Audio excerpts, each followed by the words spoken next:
Yo, what's up with the DJ Sturgis here, man? You keep it locked, I keep it lit. And this is the Crowns Up Podcast. Keep your crowns up. Let's go. Yo, what's poppin', family? It's the kid, Professor X. Welcome to another lovely edition of the Crowns Up Podcast. This is episode 11. You know the Crowns Up Podcast is the number one place to get your information on hip-hop, faith, and culture. You know, we keeping your crown fit and your soul lit. Shout out to everybody who's been watching us, listening to us. If you've been streaming us, if you watch on IGTV, YouTube, SoundCloud, Tidal, Apple Podcasts, shoot, if you are just a fan, we appreciate you, man. Please subscribe everywhere at Crowns Up Pod. That's CROWNSUPPOD.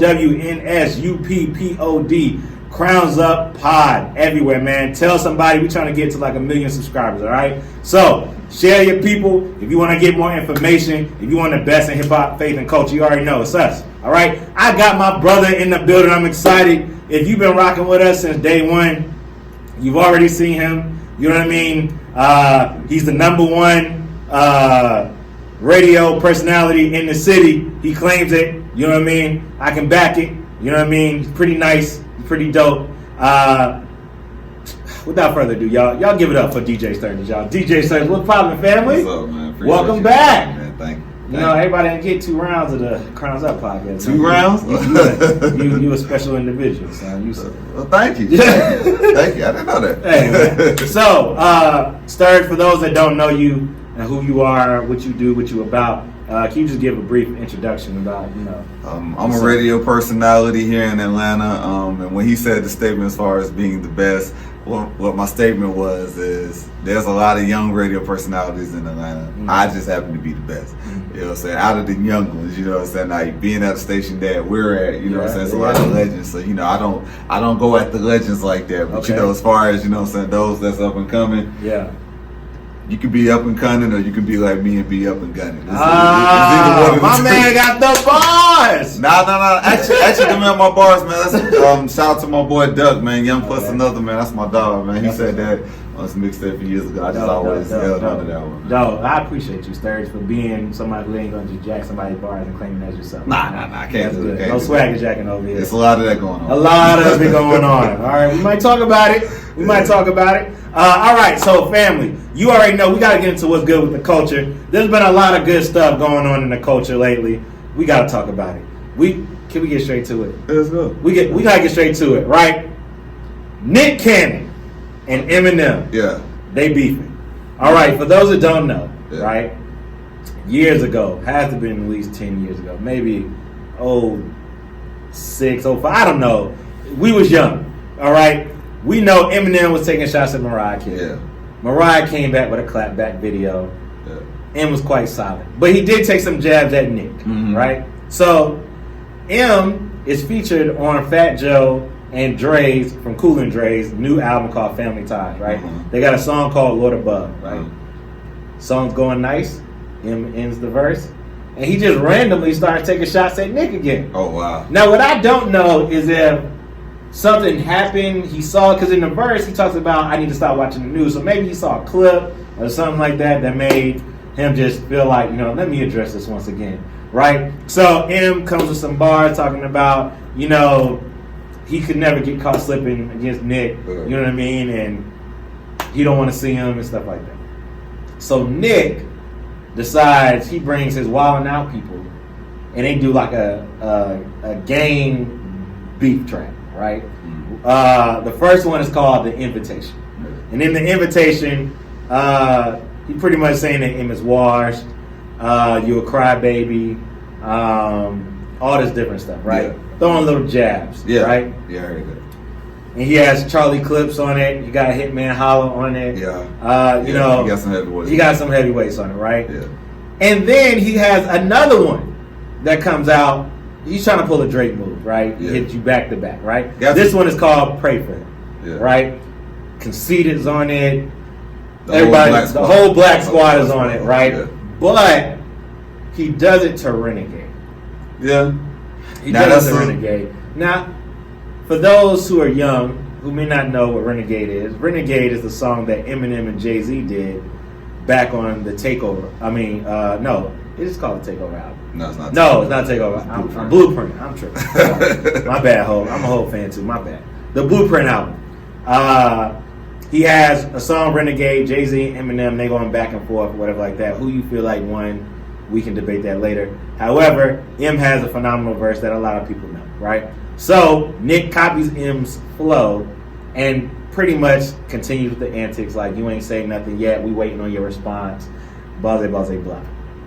Sturge, as a hip-hop enthusiast as you are, right? I feel like I can thoroughly have this conversation with you. Okay, let's go. What is your feelings about the beef? Is it warranted? Do we care? How are the bars on it? What's your take, Sturge? Let me know. Honestly, I just think it's just both of them having fun. Okay. And I really got that feeling after seeing Nick bring the whole Black Squad. Okay. Is this. Okay. And like Nick knew. He knew, like, you know what I'm saying? Like, you pick Renegade, right. Like you gotta come with it. You gotta come with it. I'm not saying that Nick didn't think that he had what it took to do that song. I don't think that. But I do think that it was just all fun and games when the whole Black Squad is on. You know what I'm saying? And that's what I think it is. Like, you know, so because like, you know, being a hip hop enthusiast, right. You know, like beefing and battling, it's not even the same way it used to be no more. It's not. I don't know what's happening nowadays. I think they try to change the rules or something. Yeah, but in the grand scheme of things, like this situation does take it back to how it used to be lyrically. Okay. But when you want to look at the younger generation, they don't understand how to appreciate stuff like this. Yeah. So I don't really take this whole beef and battle thing serious at all. Okay. I really don't. I just think it's just both of them having fun. Because at the end of the day, like Nick Cannon took it personal because M mentioned his then wife, baby moms. Right. Okay, cool. That's great. That's what you're supposed to do anyway. Yeah. But I don't think M is really coming at him like when M had his beef with Benzino and everybody else that the M had beef with. You know what I'm saying? Like it was a whole different thing, and I don't think M is really taking it like that. Yeah. But I think the reason why a lot of other people are starting to get involved because a lot of people are riding with M. Okay. Even Obi Trice. Obi Trice dropped a diss song. What? When? Today? Yeah, it dropped today. Dang it! It dropped today. I gotta go listen to it now. Yeah, you know when you got other. When Obi come out of retirement, that's exactly. That's exactly. That's a whole lot. Yeah, so I just think that like everybody saw that, you know what, Nick, you got you a whole squad over here. Yeah. Cool. And you got some people over here who can really spit. Right. Okay, cool. So we're gonna go ahead, we're gonna all get together. You know what I'm saying? Even 50 came at Nick. Yes. And I was like, come on, bro. You know, like a lot of people came at Nick. So at the end of the day, I think that this is just really a fun time. Okay. So I'm like, have fun with it. Because at the end of the day, like we know it's not going to get worse than what it is. Yeah. So this is my take, right? I don't know if it's all fun and games. Only because of the family stuff. Okay. When you start bringing family into the mix, we stop. It ain't just we back. Joyner and Tori, fun. Yeah. Tori and Don Q. Yeah. Fun. Yeah. You know what I'm saying? Nick and M, I don't think it's like when I see you, I'm gonna knock you out on sight. That's how it was initially, though. Yeah, it was initially. But what I do think is like, bruh, don't come into my field and try to, because this is what I think, right? Yeah. Lord Above comes out. Either M needs to, he shouldn't feel like he needs to prove anything to any of us, but we have to admit that his later years does not reach up to his Marshall Mathers years, right? Yeah. Okay, which every artist goes through that, right? So he comes out, throws some jabs, you know what I mean? M is known for the controversy. His bars wasn't even it wasn't even that bad. Yeah. Usually M's trying to dismantle your whole character. It was a little light jab. So Nick comes back with some light jabs, you know what I mean? But I think Nick, because he's been silent for so long, feel like he got to prove that I can go toe-to-toe with Eminem. Of course. You know what I mean? Of course. But I was disappointed.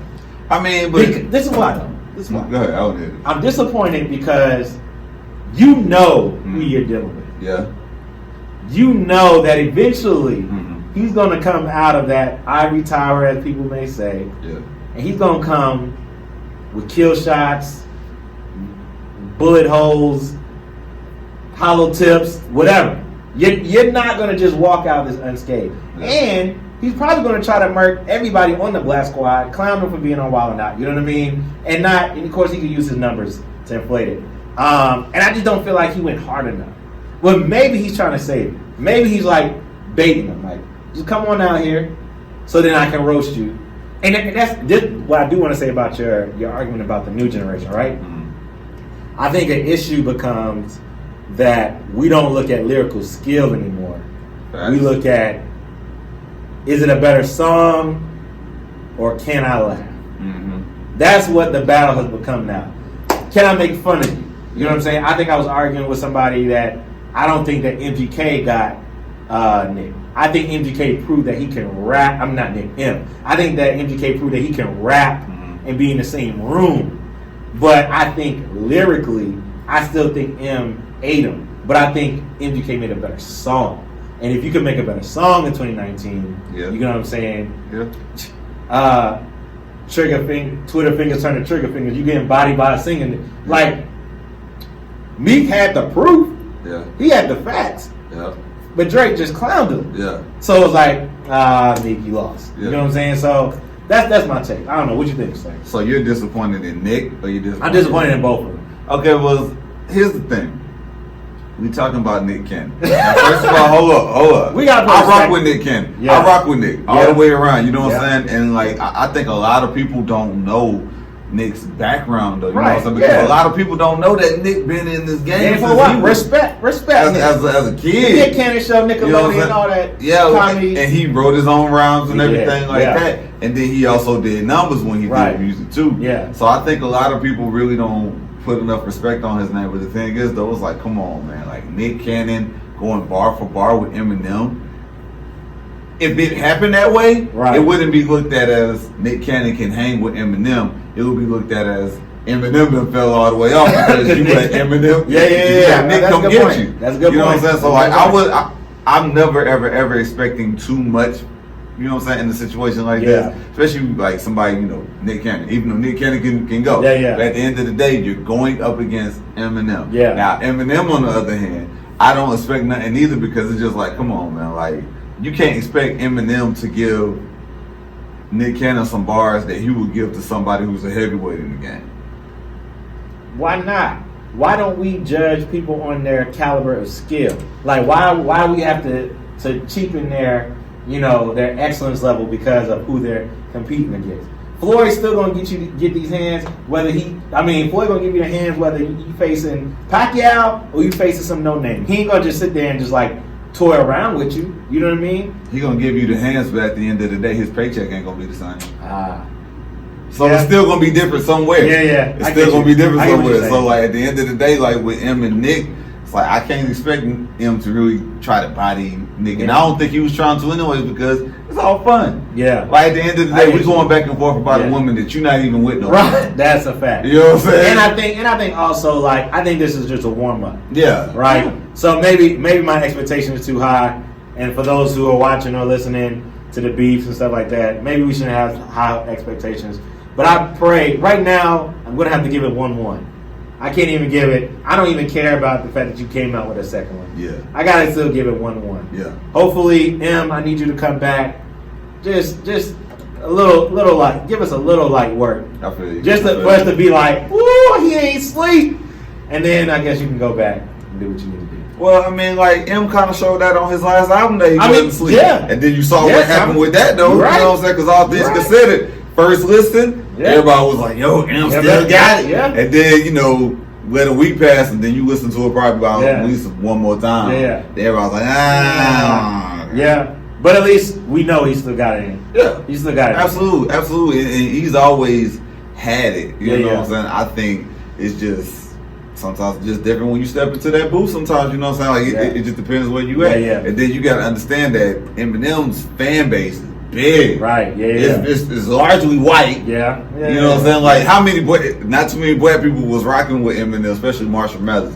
You had to be a legit fan. Yeah. And even if you was a legit fan of hip hop or the hip hop culture, a lot of people still really kind of play Eminem to the level a little bit. You know, like, I mean, like, you know, coming up when Eminem was doing his thing, like, you had to really watch MTV. Yeah, you did. Yeah, you know what I'm saying? And I was one of those kids. You know what I mean? Yeah. My LP, one of the greatest LPs of all time. Come on. Stick The Way I Am. We can go on. Yeah. All right. So tell us what you think. Do you agree with Sturge? Do you agree with me? how you feel. If you disagree, drop a comment. Let us know how you feel. Who you taking on the beef?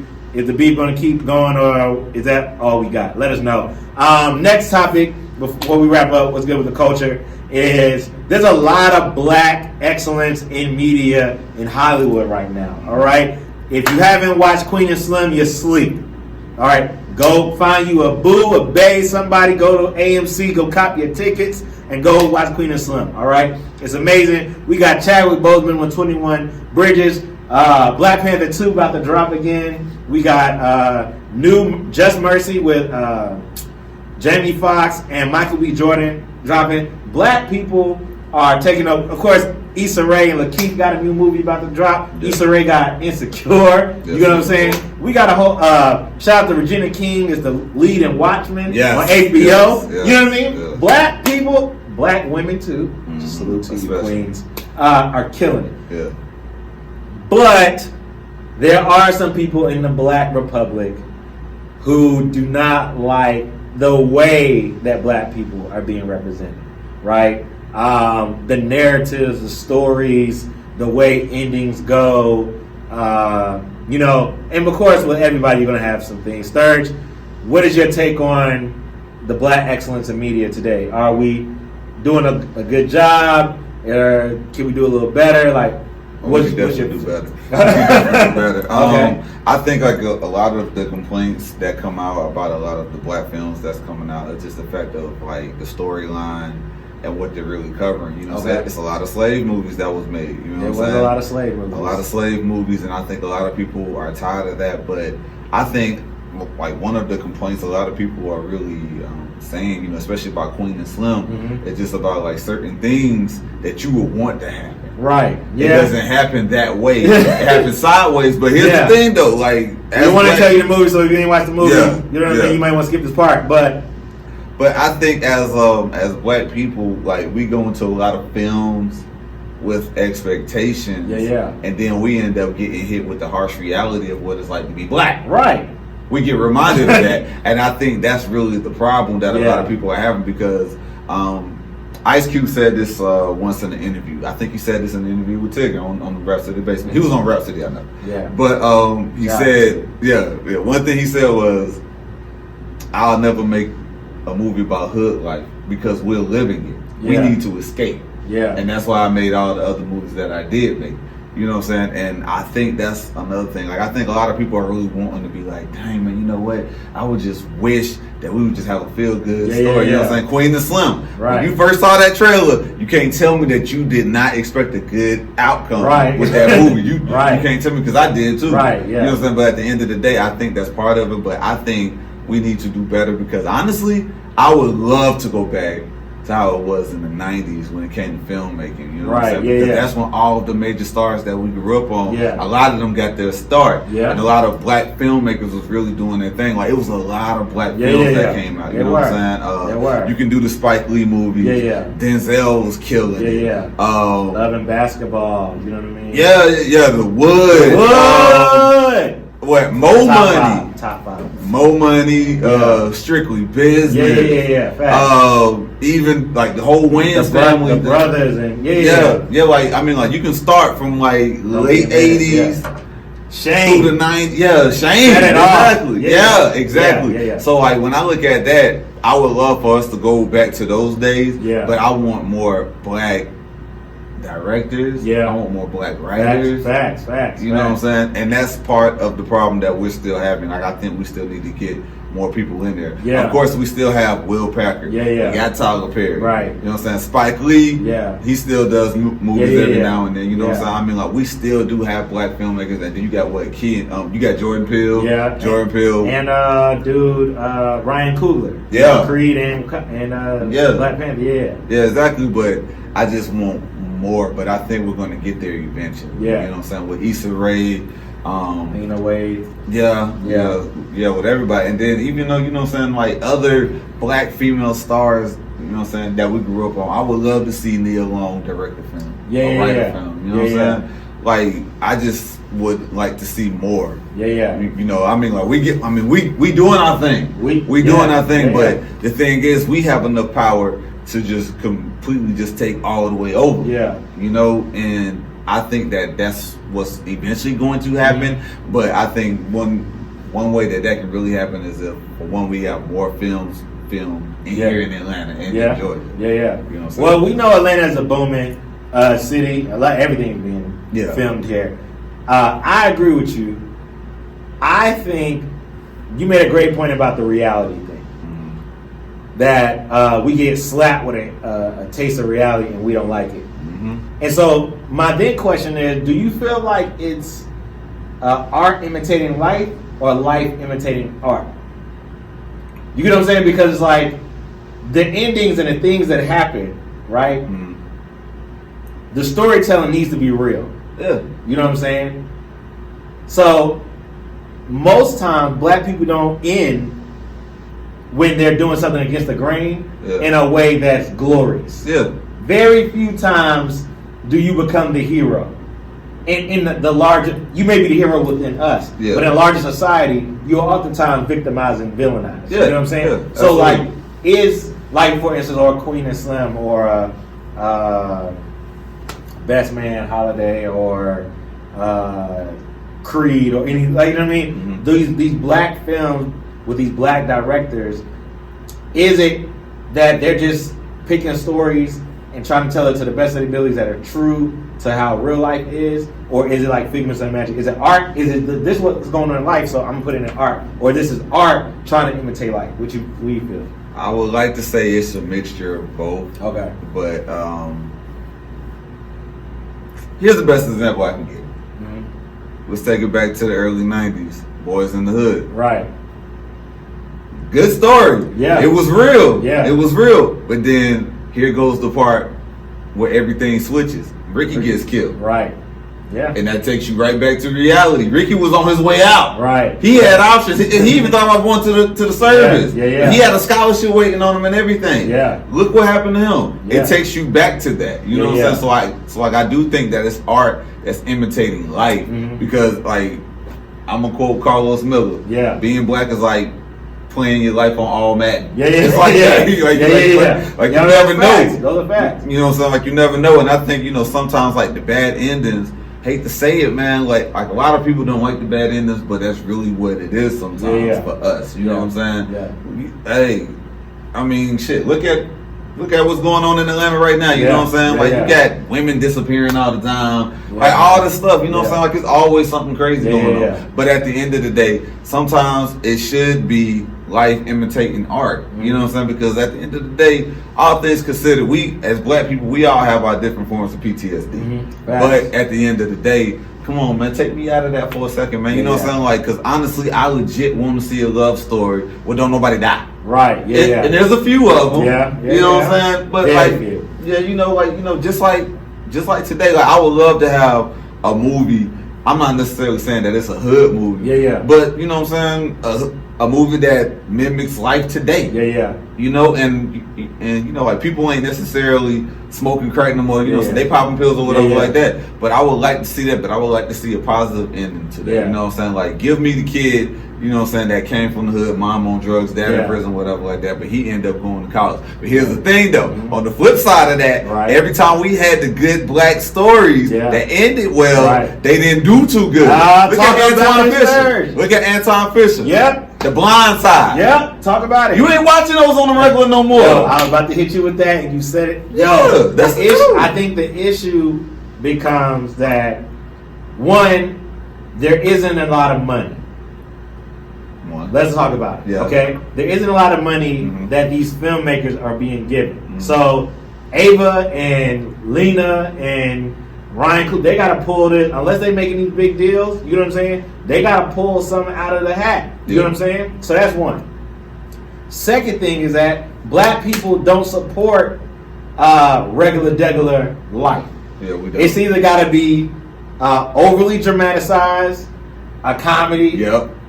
Or action, or this, you know what I'm saying? It can't be just Love Jones is not. I mean, maybe this Lakeith and Issa might be a version of Love Jones in the 2019. I don't know. You know, the way the previews make it seem like it is. You know what I'm saying? Yeah. But you're not seeing those type of movies. You're not seeing the love and basketball. Granted, that's what I appreciate about Lena. Even though I hated the ending, I appreciate it because, yes, it was real life, but it was a great, amazing story. I think she depicted these two characters as real human beings who lived real lives, who had a real decision to make and real consequences to think about. You know what I'm saying?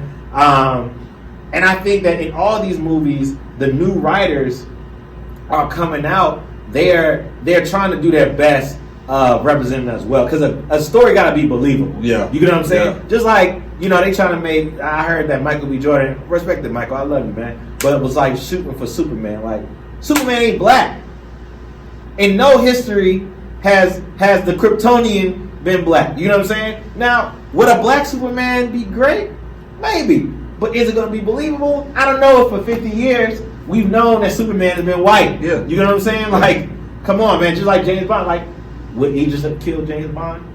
Bet he would. We probably could have better James Bond than some of them. Yeah, but James Bond historically, at least that we know of, has been white. Like, you know what I'm saying? If you're gonna put a black, now, what made Black Panther so great? Why? Black Panther is black. He's African. You know what I'm saying? We don't know what Wakanda looks like, but it gave us a surprise, and we believed it. Yeah. We believed it so much that we went back there 3-4 times because we was like, how do we get here? You know what I'm saying? So I think that you're right. I think we need more writers. We need more directors. But we also need more money to be able to put on good movies. And we need black people to go out and support when it comes out. And stop making these trash movies that just go to Netflix. You ever go to Netflix, go into the black movie section? You know what I'm saying? Yeah. And you want to support, but you know it's not going to be the highest quality, like, unless it went to the theaters. You know what I'm saying? We need better quality. But that better quality when it comes, we got better money. And these white people, unfortunately, in Hollywood, we still, just like in America, the small minority. So that's my take. I agree with you, but I feel like it's, again, a systematic issue that we trying to go against. But here's the thing, though. Like, quality, I thoroughly understand what you're saying about quality. But look at when we had black exploitation films.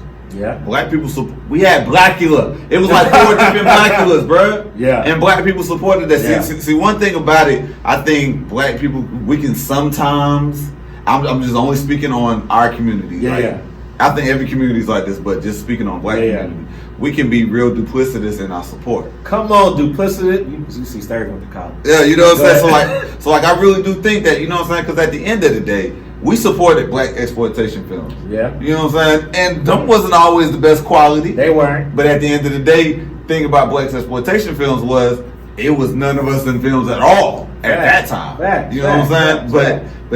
But the thing is, those black directors, those writers, black actors, they said, you know, they did the same thing Tyler Perry did. Yeah. And we're gonna create our own lane, we're gonna do this. And they wrote it out for years. Yeah. You know what I'm saying? But you see what Tyler gets? Tyler, the only black filmmaker. Yeah. Got his own black studio. Yeah. Produces black movies. Mm-hmm. Put black people on. Yeah. You know what I'm saying? And we trash Tyler. We don't like the movies. Or if we do, it's an overcharacterization of our history. So like Medea is the average black grandma auntie on steroids. And it's a comedy, right? Mm-hmm. But when he puts out some just regular drama, a regular action movie, it don't get that same type of draw. And I think it could be because of, I think he got pigeonholed a little bit. I mean, I think he got pigeonholed. Sure. Because what he did one movie where he was like a cop. Right. That was it Alex?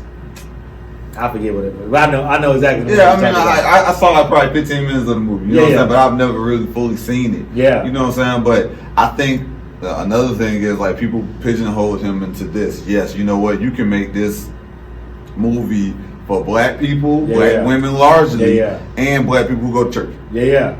All that put together, and that's why I think a lot of people have pinned him in. But do black people also pin themselves? Like, do we pigeonhole ourselves to a certain genre? Yes, absolutely, absolutely. Okay. But I don't even think that's a black person thing. Like, I think that's just an individual thing. You know what I'm saying? Like, we all have our own individual things, and you know, some people be like, yeah, you know, this is my lane, I'm gonna rock with that. Yeah. That's perfectly fine. You know what I'm saying? If you're doing that on your own, if you make that decision on yourself. Facts. So shout out to everybody who's out there making some films in Hollywood. You making moves, Kevin Hart, Taraji, Terrence, the young ones, Lapita, Chadwick, Mahershala, everybody. Shout out to y'all, man. Thank you so much. Shout out to the writers, the producers. Keep supporting and let us know what you think, man. Drop a comment. Let us know if you feel like we're doing great in black excellence in Hollywood, or we need to do better. What's your thoughts, man? So, lastly, what's good with the culture? What music you listening to, sir? What you been listening to lately? Fab dropped a Summertime Shootout finally, so I've definitely been listening to that. Yeah. I'm a big Tory Lanez fan, so Chicks Take 5. Yeah. Been booming that. I think a project that's very, very, very solid, but a lot of people are sleeping on. It's Jay Stone, All Money In. Okay. Jay Stone's project is dope. Okay. I'm always listening to Freddie Gibbs and Spitter and Smoke Dizza. They got a project that they just did. That's dope. Okay. I'm trying to mix it up, you know what I'm saying, because with R&B. Oh yeah, Eric Bellinger. He has Cuffin Season 3. Shout out to Eric Bellinger, that's my dude. Eric Bellinger's project is solid. Definitely. But like I'm always trying to make sure that I stay on top. You know how there's so much music. So much, you got to. Yeah, but it's just like at the end of the day, it's so much music that's being dropped, but it's it's quality. Yeah, the quality. You know what I'm saying? But at the end of the day, just doing this job and making sure that we're on top of our game. We gotta listen to everything. You know what I'm saying? And the thing is though, that's actually a gift and a curse. You know what I'm saying? Because the project that you think would be trash is actually great. Right, facts. You know what I'm saying? So I'm listening to a little bit of everything though. Definitely, I'm really, what's the one project I think I'm looking forward to the most going into 2020? I don't even know that's the thing. Who? Oh, Kendrick. We need a new Kendrick album. We need a new J. Cole album. Definitely. I want Fab to do another soul tape. Fab, we need another soul tape. I mean, like Fab used to get you through the whole fall and winter with a soul tape. You drop it every year. You know what I'm saying? It's been a minute, but I definitely would. We need soul tape the album. Yeah. Def Jam, get on that, please. But I think more so, really, I'm really just looking forward to a lot of the younger artists that I'm cool with. That's on their way up. Bonfire, she's dope. Bonfire. I was Deontay Hall. Dope. Who else? Queen Naja. Dope. Snow Allegra. Dope. Yo, that Snow song. Yeah. I Want You a Rose. Yeah. That joint is a banger. Yeah. That joint is a banger. Yeah. So it's a lot of artists. Definitely St. John. St. John had a solid album. So he's been doing good. I definitely want to see where his brand's gonna go next. It's a lot of people, man. It's a lot of people. I'm really like just sitting back like, But I definitely, one person I really want to see what 2020 is gonna do for them is YBN Cordae. For him to have a top 10 album, his first album, Grammy Award nominated, You know what I'm saying? And and you know what? That was the first time I ever listened to YBN Cordae. Me too. When he dropped his album. Me too. You know what I'm saying? Because I was actually impressed. I was like, oh my God, jeez. You know what I'm saying? So I really want to see what's gonna happen next for him. You know what I'm saying? So that's what I really got my eyes on, man. But as far as just with the culture more so, man, like I think I'm definitely paying attention to the music course. Like everybody should. But I'm really just. I thought about this last night. It's crazy that you brought this up, man. But I really just like I'm at the point now where it's like with these young millennials in the media game, that's trying to do media, television, music, journalism, filmmaking, whatever. You know what I'm saying? Like, I think it's time for us to really shift the culture. You know what I'm saying? Like, because like the thing is, Charlamagne the guy, he could drop a tweet or a tweet thread or whatever, and he could change something like that. You know what I'm saying? And like a lot of us are still on our way up and trying to figure it out. But it's like, and actually Joyce Littell had this conversation with me and Taylor Made last week. She was just like, man, at the end of the day, man, just go take it. Just go take it, like for real. Like it's there. But the thing about it is, let's talk about it. A lot of hustle got taken out of the game, man. Like, oh man, like the hustle part is not, especially for men in this game. You know know what I'm saying? A lot of men really don't want to hustle. I love my ladies in this game, you know what I'm saying? They're actually keeping the game together. And when I look at Atlanta, I see more women hustling than I do men. So like I definitely just want to see some of us just, you know what I'm saying, really start taking over, man, because a lot of us really get caught in that whole web of, dang, man, you know what, we can't compete with Charlamagne the God, we can't compete with Elliott Wilson, we can't compete with Big Ticket. It's like, bro, man, listen, just go do it for yourself, man, because that's what it is. And with my last interview I did with Isaac Hayes III, one thing he told me, and I've heard this before, but it stuck more with him.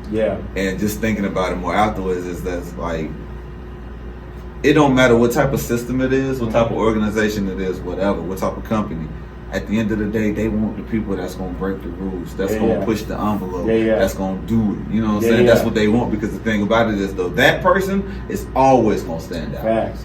Howard Stern. I used to grow up watching his movie. That was one of the first radio movies I watched, and I think that set a tone for me falling in love with radio. And he broke every rule imaginable. He got fired all the time. But the thing is, though, look at him now. He's like the highest paid person in radio. You know what I'm saying? So it's really just about, you know what I'm saying, just do what you got to do, man. Like Big Ticket told me for 2 years straight. You know what I'm saying? Figure out what your lane is. And when I figured that out, I was like, okay, this is great. You know what I'm saying? It's like, 2019 was my first full year of being in my lane. 2019 was my first full year doing this. So it was like, okay, it's time to start shifting the culture, man. You know what I'm saying? Like, you know, do whatever it is that you got to do. You know what I'm saying? Just keep grinding, like just like what you're doing right here. You know what I'm saying? Like a lot of people ain't talking about faith in their podcasts and nothing like that. You know, especially just tied into hip hop and everything. You know what I'm saying? Just do what's real for you. Do what's genuine for you. It's gonna work. It's gonna work. It's gonna work. Like I look at content like a drug dealer. Okay.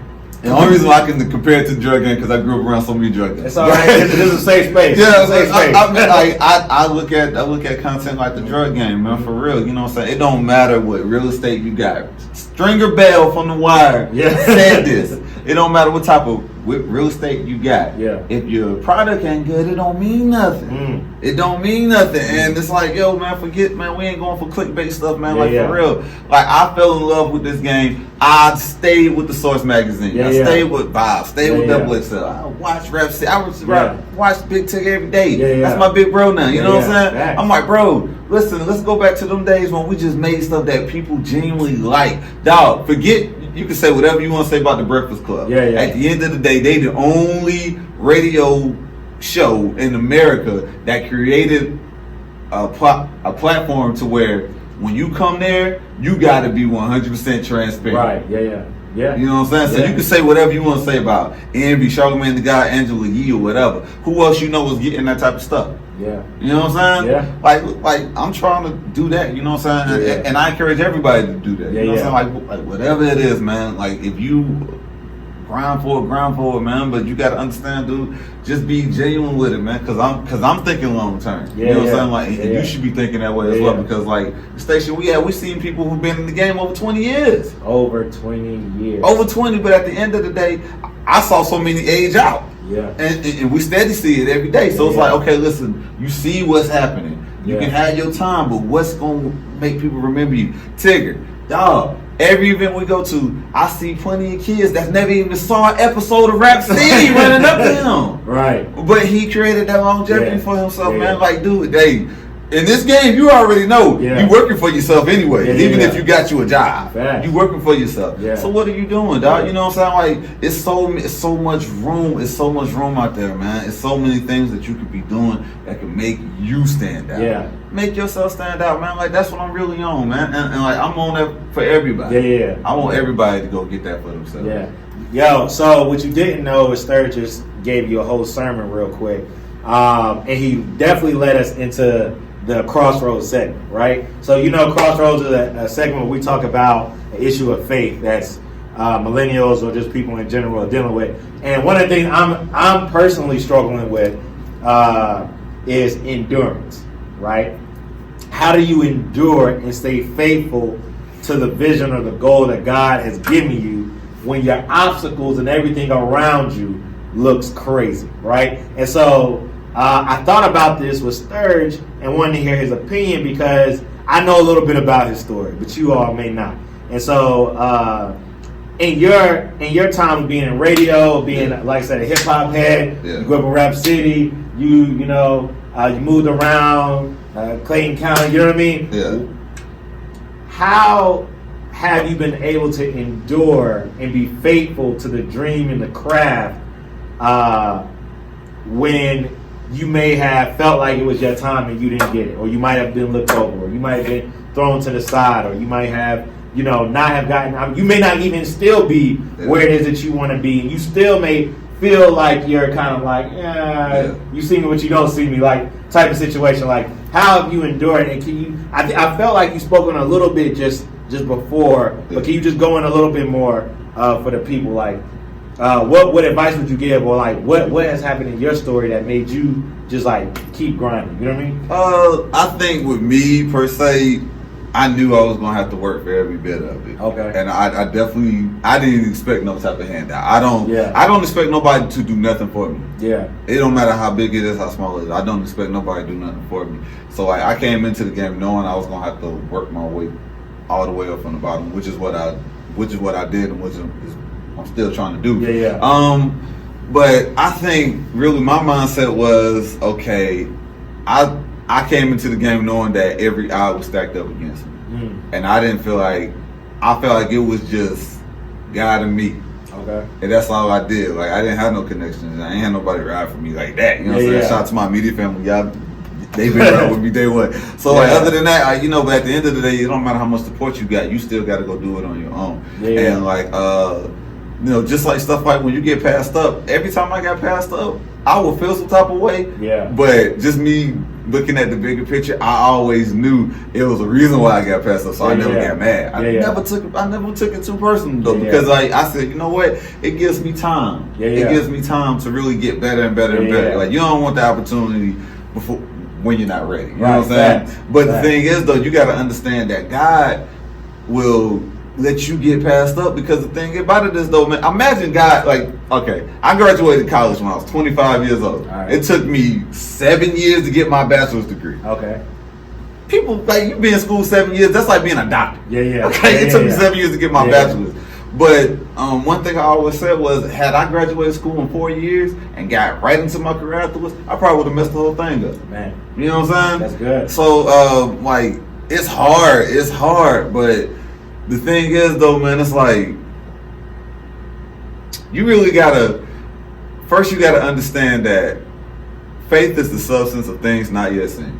You have to understand that. Yeah. And it's gonna take you a minute. But see, here's the thing though, you can't see what's in front of you when it comes to faith, but faith will show you what you done been through. You know what I'm saying? Yeah. So you gotta look at what God done took you through. You know what I'm saying? And I'm like, I can tell you this, God has the biggest sense of humor. If you don't believe God has a sense of humor, man, wait till you start going through stuff. Because just this time last year, I was going through so much, like domino effect, back to back to back to back. It was getting worse and worse. I was going through stuff that was completely petty moments, petty life moments. And stuck in, and it was just bad. You know what I'm saying? But like at the end of the day, it took me going through all of that. God leveled me up. Right, like going straight into the new year. The day before the new year, December 31st. It started just leveling up from there. You know what I'm saying? And and I still had to go through some more stuff. I lost my nephew in March, but you just got to keep going, man. And you just got to understand that, like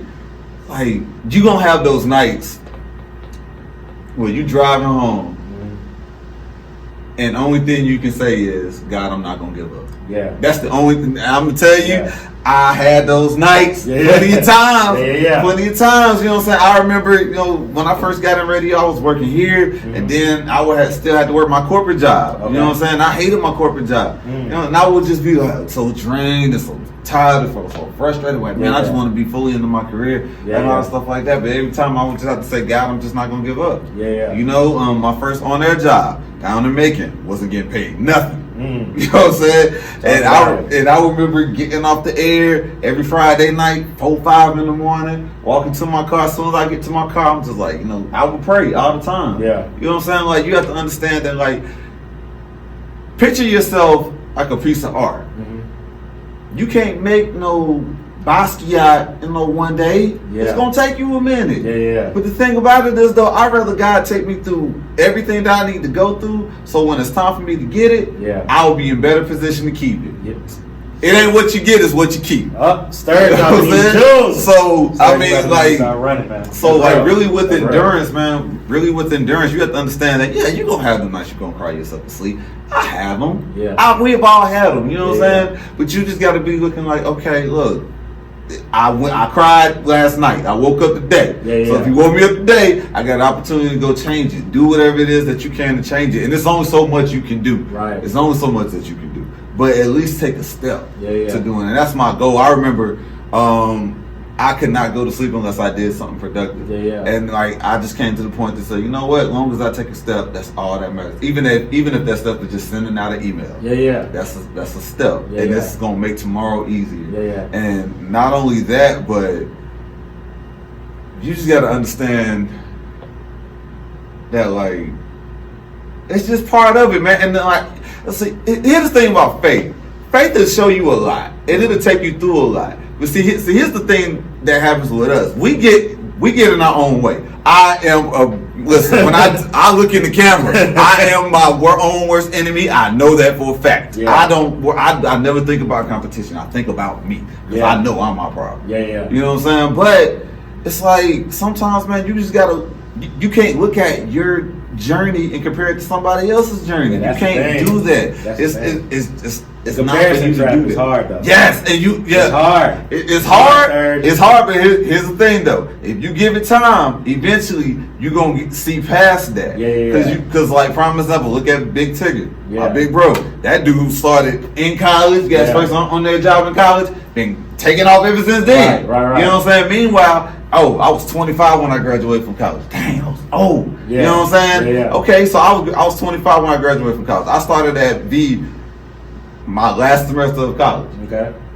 Okay, so I only been in the game since I was 25. I'm only 31. Okay, so technically I only got 6 years, bro. Yes, it took me a minute to get on. But you got to understand how God worked with you. God gonna work with you differently. Hold up, let's make a point. You were 25 when you started. You was 31 when you got on. I'm 31 now. Right. I'm 31 now. But you feel like this is the first year. So when you turned 30, you felt like it was the first year you actually operating in your, I would say, purpose lane, the thing that you were supposed to be doing. Yeah. I mean, as far as with my career, right. Like, so from 25, that's 5 years. Yeah, it took me 5 years. It took you 5 years. 5 years. From the time you started as like an intern, just being the bottom of the total pole. Yeah, just to be lucky to be in the building. To be in the building. Yeah. To 5 years later, being in a place where you feel like everybody else in the city who's a youngin, that might be good, but I'm the best. Yeah. And the thing is, though, it took a lot for me to gain that confidence, for me to be able to say that. But sometimes you got to give it time. And listen, God is going to work on you in a different way. He's going to use you in a different way. You know what I'm saying? And like, one of the best examples I have, and I think about this a lot, Rick Ross. Took Rick Ross 12 years to drop his first album on Def Jam. 12 years, but here's the thing, though. Look at him now. Took him 12 years, but he owned the biggest house in America now. $8 million house. Got franchises. Got a loyal fan base. Always making money. You know what I'm saying? Yeah, dropping books. Dropping albums. All the opportunities he got. You know what I'm saying? It's like you really can't rush it no more, man. Don't rush it. You know what I'm saying? Because like what God took me through, He took me through. So like when that time comes, I can say, you know what? That's where your testimony comes in there, right there. You know what I'm saying? So you got to hold on to that, and like you got to understand, God ain't gonna lie to you. I don't know about nobody else. God told me it was gonna work. You know what I'm saying? God told I told my sister, I'll never forget this. This was before I even graduated college. That was probably like my second to last semester in school. Or whatever. We were just talking about stuff, you know what I'm saying, life after college and everything like that. And I told her, I said, look, God told me it was gonna happen, so I'm not tripping. It happened. It's been happening. You know what I'm saying? And you know, like you just gotta, like when it comes to faith, again, God will use a situation that happened to you in your past. God, like a few months ago, at the randomest time, God took me back to a situation that happened to me when I was in 10th grade. Still living in North Carolina. Yeah. I was living in North Carolina. Crazy, life-changing experience I went through. Yeah. You know what I'm saying? And God took me back to that, and then He broke the whole situation down to me. He changed my whole perspective on that situation, number one. Yeah. But then He showed me something, and I was like, wow.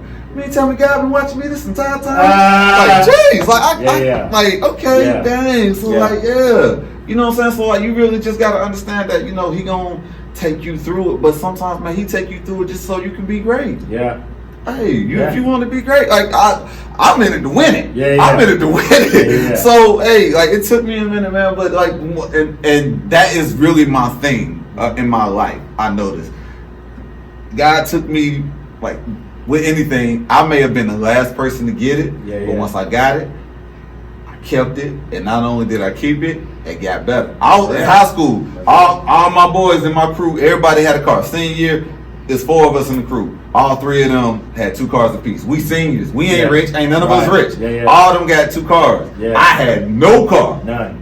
But I didn't get my first car till after I finished my freshman year of college. Okay, but here's the thing though. Ever since I got my car when I was 18, it was a 96 Jeep Grand Cherokee. Ever since I had that, I got nothing but better cars. Year after year after year. Every time I got me a new car, I got a better car. Okay, a better car. Not only that was great in more ways than one, but I could also pay for it too. You know what I'm saying? Hello. Whether I paid it off outright or paid me a note. What you talking about? I was riding in the Camaro before I even graduated college. I ain't wealthy, but I had one. You know what I'm saying? So like, so you really gotta understand that and just embrace what God got for you. You can't be looking at nobody else. And the reason why you shouldn't look at nobody else, because the thing is, the people that you think is ahead of you, eventually you gonna see they not ahead of you. Number one, I learned this. Put yourself in the game. You'll see what's what, and you'll see who's who. Last night, bruh, I was supposed to be in the bed at 1 a.m. Okay, I stayed up for an extra 45 minutes because I saw 2 people who are radio hosts here in Atlanta who I would think, and a lot of people would think, yo, they're ahead of you. They're doing better than you. So why did they steal an idea that I had? Yeah, you know what I'm saying? Like a whole show that I have, a whole segment that I have on my show. Tell me why they stole this thing. So I'm like, I did see that. Okay, so I'm like, okay, cool. And I was like, this seems mighty familiar. Yeah, exactly. Like, maybe great minds think alike. Maybe I was like, I did see that though. I didn't even think to ask you, but I saw it. But that's the point. The point of the matter is, listen, at the end of the day, I went from being the intern who was lucky to be in the building to the person who was constantly second guessing himself, constantly walking on eggshells. Dog, I legit was waiting for the second shoe to drop and me not have none that I have right now. But at the end of the day, not only did I go through everything that I went through, I went to the point to where now, okay, the people who appears to look ahead of me stole an idea from me. So what does that say about me? Instead of looking at them, you know what I'm saying? Because I felt some type of way for a minute. But then it's like, okay, obviously I'm doing something right. Obviously. You know what I'm saying? God will show you that. You know what I'm saying? Like, God will show you, but you just got to be open. You got to be open to it, and you got to be willing to keep going. It's a journey. The marathon continues. You know what I'm saying? Come on, bro. Like, some people are really sprinting. You gonna see some people full life sprinting, bro. I'm not sprinting, man. I got a long way to go. Life ain't short. Life is long. Shout out to TK Kirkland. Life is long. Okay, so we got time around us. You know what I'm saying? Only thing I got to do is make sure I stay on top of my game, and every day just take another step. So like, when it comes to that endurance, man, just understand, man. Like, listen, it's not always gonna go your way. Here's another thing. For everybody who thinks that you have to stay locked in day in and day out, listen, I'm going to tell you, you can do whatever it is that you want to do under the sun. You're not going to get there until God says that you're going to get there. I learned that. I had to learn that 2 months ago, because I was the type of person who would just stay working. I wouldn't take no vacation. I wouldn't even take a weekend off. I would just stay at it, and at the end of the day, I still didn't get there until God said it was time for me to get there. So understand that, like, respect God's timing. That was one of the first things I heard from Greg Street when I started working here. You know what I'm saying? At an event, you know, just respect God's timing, man. You know, like you gonna get there. You gonna get there. At the end of the day, God is not gonna keep you faithful to something that's not gonna work. Facts. Those are big facts. That was hard. So at the end of the day, listen, like, the only way that you don't stay faithful to something, if it's not for you. If He can keep you faithful for it, to it, You'll get there. Yeah. You know what I'm saying? And you just open yourself up to a watch. He'll turn the whole. He'll listen. It may not be room for you, but he'll make room for you, or he'll make a whole nother room. Hey, you know what I'm saying? Sure. So like it's hard. Trust me, it's hard, and I know it's hard, especially when it comes to finances, because we all trying to get paid. Hello. I know it. Hello. I know it. But at the end of the day, trust me. If it ain't no test, it ain't no testimony. Right? And then when you get there, you gonna think back on all the stuff that you went through, and it's gonna seem like it never happened. That's what I think about all the time. I'm like, dang, like I did fall asleep 4 times behind the wheel driving back from Macon that night, but it kind of seems like it just didn't happen. So I was like, you know what I'm saying? God was looking out. Yeah, man. You know. So shout out to Pastor Sturgis, who clearly gave us a good 10 to 15 minute message. You can make sure you cash out him for to sow a seed into. Love offering. I love offering. He takes them all. But for real. Hopefully something that he said blessed you. For those who are like all of us, because we all in the same boat. Just trying to endure, keep it up, don't quit, never surrender, never give up. Keep going at it. Make sure you follow what the Lord is telling you. Follow the vision. Because if He gave it to you, that means He got a plan. That means His way is not your way. You know what I mean? So I'm preaching to myself. You know what I'm saying? So, Sturge, thanks for that, man. That was great. Yeah, no problem, man. You know, hey, you lit up too. I understand. Sure this ain't true? Hey man, listen, I am. My grandfather was a pastor. I spent plenty of Sundays in the pulpit, so I know. There you go. I know. All right, so we're gonna get into everybody's favorite time of the show. Top 5. All right, so top 5, is a segment where we get into trying to list the top 5 of any subject, right? It could be hip hop, it could be faith, culture, whatever like that. And me and Sturge were talking earlier in prep, and we felt like this was an appropriate topic, seeing that what we talked about was good with the culture. We're going to try to get down and narrow down a list of the top 5 beefs. Top 5 beefs. Let's go. I thought about doing top 5 diss songs, but then I felt like that would have been too much to try to. That's too long. The top 5 beefs, we're going to try to get down, and we're going to see if whose beefs list is better. You're going to let us know. All right. Sturge, I'm going to let you go first. All right, top 5 beefs. Do you want first? Do you want to go in order? You want to go 5 to 1, or do you just want to? I'm just listening. Straight up. Let's go. First one, of course, you guys say Tupac and Biggie. Pac and Biggie. Secondly, Jeezy and Gucci Mane. I did not think about Jeezy and Gucci. Jeezy and Gucci, and the reason why is because their beef really did. That was one thing that separated the city a lot of things. And I think it kind of slowed their fan base growth a little bit because people pick sides in that situation. Yeah. So yeah, definitely that. Okay.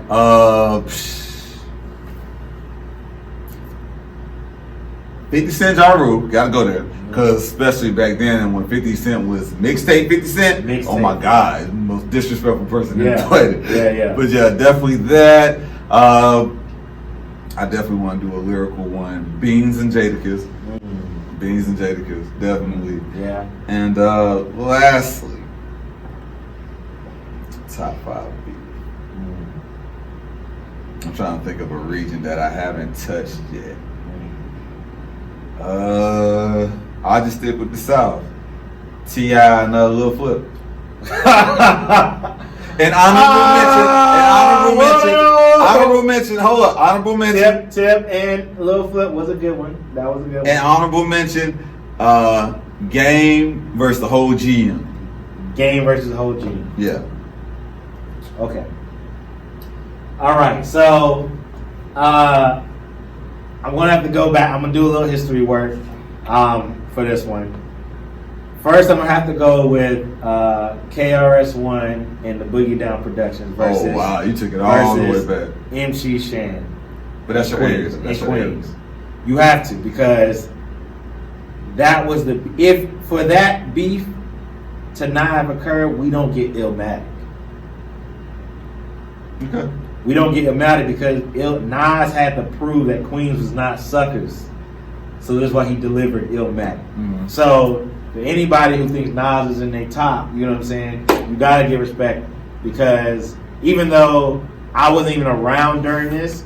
I know people who were, and for that generation of hip hop, that was a big beef. Yeah. Big beef. So I'm gonna that's gonna be my number 5. Number 4, I'm gonna have to go with. There were so many, but I'm gonna have to go with Drake versus Meek. Different. I'm gonna have to go with Drake versus Meek, only because of the fact that he started the back-to-back thing, and Meek just did not deliver the way we. And Drake got a Grammy out of that. And Drake got a Grammy out of it. Yeah, so if you only, get a Grammy, you get a Grammy. You know what I mean? Got to. I gotta give it to that. 3.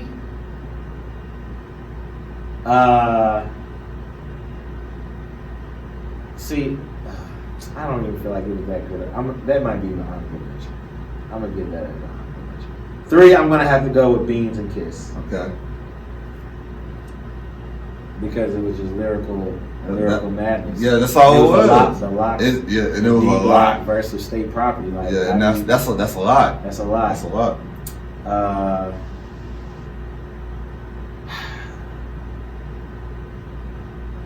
I want to give it to Pac and Big Necks, but I don't know if I can accurately give it to them because I don't know. Okay, yes, we had the West Coast East Coast rivalry, right? But I personally feel the blame was misplaced, so it wasn't really back and forth, right? I can't say that Who Shot Ya is a direct shot at Pac. I don't think nobody felt that way. Because, you know what I mean? I mean, I know the culture probably felt like Who Shot Ya was at Pac. Yeah. But based on stories that I've heard about what Big said, Big wasn't in that type of vibe. He still loved Pac. So, and he wrote it apparently ahead of time before the shooting in New York.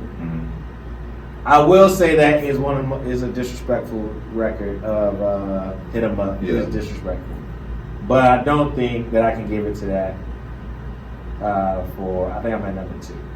What I can give number 2 to is 50 and Ja. Okay. Being that I was, I'm sure I was a fan of mixtape 50. Yeah. The whole G-Unit, we've had G-Unit mixtapes. Yes. Classic mixtapes. Yeah. You had to be not there. Many can compete against it. Yeah. But when Wankster dropped, and you heard, you was like 50 FKA for rock, and you saw him with the chain on, and he was just like stunting on him, right? And then you hear just more disrespect. 50 just kept going. Then you hear Clapback finally. Yeah. You had New York. You know what I'm saying? Then you got M, and I have to jump on M in it because M's shots at Ja Rule and the whole clan off of the Hail Mary. Hail Mary. I was hoping you Hail bring that Mary, up bro. I think if you don't know about Hail Mary, you're asleep. Okay? Yeah. Because that has got to be one of the best. Yeah. Lyrical assassinations. Yeah. And the crazy part about it is I think that was the record that really solidified that 51. Yeah. Because at that point it was just like, and then what's crazy is when Busta was on the last verse. When Busta was on the last verse and he was talking that shit. Yeah. And then it's just like, okay, we didn't even know Busta was in this. Right. So it was like the whole aftermath, which could be if you know your history, Nick, you better relax. Because if M gets Royce, Joe may not come because they had the. Yeah. But if he gets Royce, Joel, and anyone else he's had an arsenal with, there's no way. There's no way. And I'm not saying he needs them, but I'm saying if Hail Mary is any indication, Eminem's verse on Hail Mary is the one that did it for me. Yeah. No disrespect to Bust or Fifth, but that was it. Yeah. Okay. So.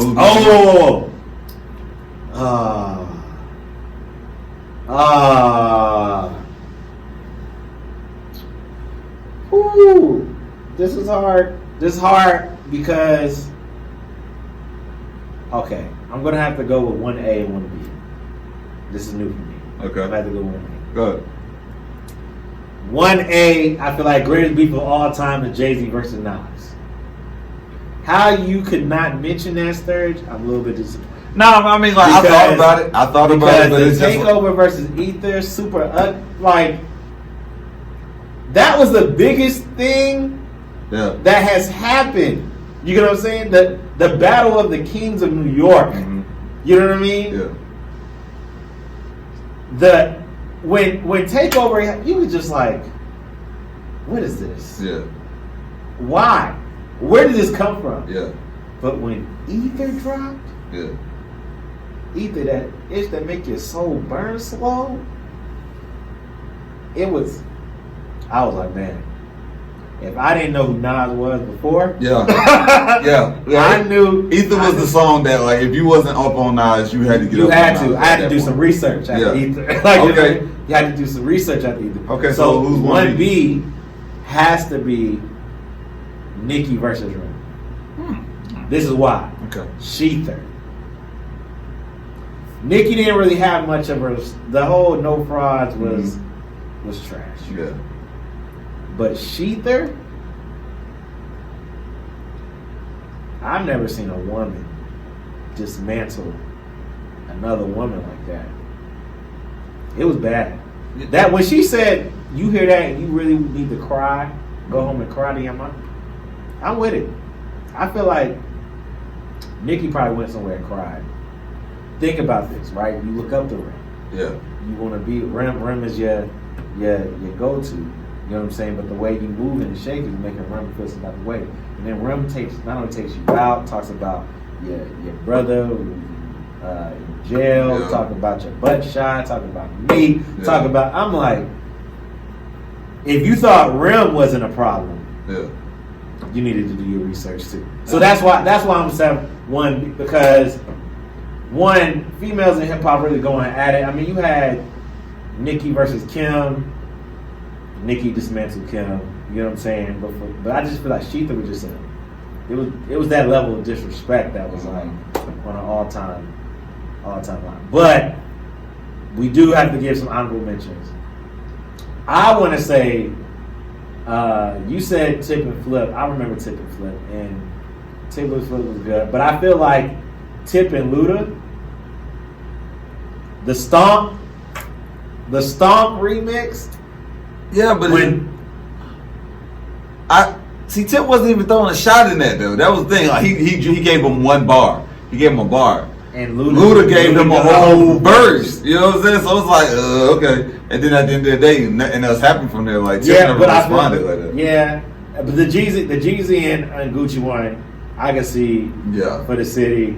Yeah, like at that moment, it split everything up. When I was one of those people who sided with Jeezy in that situation. I did. Me too. You know, I sided with Jeezy too. Especially after the shooting and everything like that. I was like, yo, I'm with Jeezy. Yeah. Because I thought Jeezy was better than Gucci anyways at that time. And then not only that, I also thought that, like, when it came to diss songs, I thought Jeezy got him. Yeah. You know what I'm saying? So I'm like, yo, I'm with Jeezy. Yeah, you know what I'm saying? Come on, like, stay strapped. Come on, bro. Yeah. You know what I'm saying? And then, you know, years later, he did 23, 24. Yeah. You know what I'm saying? Like, I mean, like, Gucci basically, the shooting happened. Yeah. As much as he wanted to respond to Jeezy, I don't think he could have. Yeah. You know what I'm saying? So I think maybe he was a little handicapped right there. Yeah. But I do think it hurt Gucci in a way because a lot of people, when that happened, I'm telling you, I know a lot of people that's from Atlanta. Yeah. When that situation happened, we was like, oh, we were Jeezy. Yeah. And then, like, at one point, a lot of people was even questioning your IQ, your intelligence, if you was a fan of Gucci Man. It's like, oh, like prime example, like this is how they would say. They'd be like, oh, you probably listen to Gucci Man, don't you? I promise you. They used to say that all the time. I've heard people say that, you know what I'm saying? Yeah. And it probably took them like maybe less than 5 years later, everybody started looking at Gucci Man because it's like, you know what, all things considered, Gucci was still making good music. Yeah. You know, so like I think that beef was really it was really a thing. Yeah, it was definitely. I sided with Jeezy too. Yeah, I sided with Jeezy, and I think had Gucci, and like part of me still wants them to like to settle their stuff because I feel like Jeezy and Gucci's power in the city even though the city is the city, Yeah. it would do some still phenomenal work for like even just artist development. Because I mean, Gucci's on his in his A&R bag and Yeah. then there's signs and push out everybody. You know what I'm saying? Yeah. But I think it'd be good. I think another honorable mention that most people probably sleep on is the LL and Cannabis. I knew you was gonna name that. I knew you was gonna name them. LL and Cannabis was 4, 3, 2, 1. Yeah. The- Yeah. LL is if this is why LL is in my top 5. Okay, because he's battle tested. He's won every single battle he's ever been in. You know what I'm saying? And Cannabis was nice though. Yeah, Cannabis. You can't now Cannabis. We might be credited, but old Cannabis was not problematic. Yeah, he was problematic, but he knew he wasn't up for a long. Like you know what I'm saying? Big picture wise. Yeah, he wasn't up for it, and then like he wasn't built for it. LL has one of the best diss records of all time. Yeah. Can I Bust? Yeah. Like, I'm sorry. Yeah. Forget who you saw on In the House Right, or anything like that. He was a totally different person. He told you. He was a totally different person. And I can still recite that whole diss record word for word. Yeah. You know what I'm saying? Like that, I was like, oh my God, Yeah. Can I Bust? Yes, you can. Yeah. Like, you know what I'm saying? Yeah, So like, problematic. yeah, for real. And I think that stopped Cannabis from really going anywhere because it's like, yo, you got beat by him. Yeah, you got beat by LL. Yeah. Even though people knew LL could spit, but people thought that LL was washed. Probably. Yeah, because he makes music for all these women. So it's like, no, he can't do this. He can't do this. And then he dropped that. It's like, you forgot. Really? Okay. I must have forgot. Yeah. Yeah. I think another one that was really good. Jay-Z and Prodigy. Jay-Z and Dane are all equal. I mean, anybody Jay-Z pretty much went against was Joe Budden and Jay. Even though I felt like it wasn't that much of an attack, it was cool. Of course, I mean, Bow Wow and Romeo was all right. You know, for does that even count? I don't know. I mean, somebody might be like, "Why do you even throw out Bow Wow?" I mean, you know why they throw out. Yeah, exactly. I don't even know who won that, but exactly. but yeah, so there's some great beefs. Maybe you have a beef that you felt like we missed. Please drop it in the comment. Let us know what it is. And I think those are some great beefs that we just came up with. I don't know if we forgot any, but if we did, just let us know. You know what I'm saying? You got one. And now, but just speaking in beefs, because I thought about this recently too. It's like it's been a long time since the rap game has really had two artists just go back and forth on wax. Yeah. Forget social media, all the other stuff. Just go back and forth on wax. Thank God for Tory Lanez and Jordan Lucas. Yeah. But the thing about it was, you could tell that they was just having fun. Yeah, it was fun. Yeah. That was a fun moment. And the thing is, though, they was dropping diss records day after day. Yeah. You drop one Monday, I'm dropping Tuesday, and so forth and so on. And I think that was part of it. And I would love to get back to that. You know what I'm saying? Whoever, you know, just some competitive. Yeah. Shout out to Griselda. If you don't know about Griselda, you sleep too. They from Buffalo, and they just got some hard. That's that real like they sound 90s hip hop, but they got bars and stuff like that. So shout out to those people who are still holding it down. The spitters out there, you know what I'm saying? And ain't nothing wrong with some friendly competition. We don't want no bloodshed or whatever like that. You know what I mean? But yeah, I gotta give it to also for your 300 bars and running. That was what? Come on, 300 bars and running. I could recite that word for word. What are you talking about? 300 bars and running pretty hard. I'm flying like a hummingbird on a treetop. What you mean? All right, so Sturge, let them know where they can follow you at, where they can find you. Like, tell them everything. Oh man, you can find me on all social media at DJ Sturgis. That's DJSTURGESS. Yes, that's my real name. You can follow me there. If you want to know what I got going on, especially on my Instagram, I got everything posted from my interview series Plug, my podcast Cuffing Season Chronicles, about to start casting for season 2. My mixes, all of that, man. I just got so much, man. You know that. Just stay working. That's all I do, man. You know what I'm saying? So if you want to know anything I'm doing, trust me, just look at my social media. It's all that. It's all that. Facts. You know, holla at me at Professor X. That's PROFEZZORX. I got everything there. I did drop the Xmas mix. Go check it out if you need some Christmas music. You know what I mean? It's hard hitting hip hop Christmas songs. All right, some you might know, some you might not. So go cop that on SoundCloud. Download it. It's free. You know what I mean? Let me know what you think. Drop a comment. Follow us at Crowns Up Pod, CROWNSUPPOD. You know, #1 spot for hip hop, faith, and culture. If you want to get on the show, if you like somebody on the show, you want them back, if you want to holler at me, you know, DM me, you know, text me, send us smoke signals, do something. You know what I mean? Let me know what's up. All right. As always, Sturge, I appreciate you. Hopefully you had a good time. I appreciate you, man. I did. This was healthy conversation, there man. There you go. Good. That's what I like. I like you want to feel like, you know, this a home. You can feel free, be yourself. Absolutely. All that stuff. Absolutely. You know what I mean? So, always remember, we keeping your crown fit and your soul lit. All right? Never quit. Never surrender. We love you. As always, keep your crowns up. Be blessed.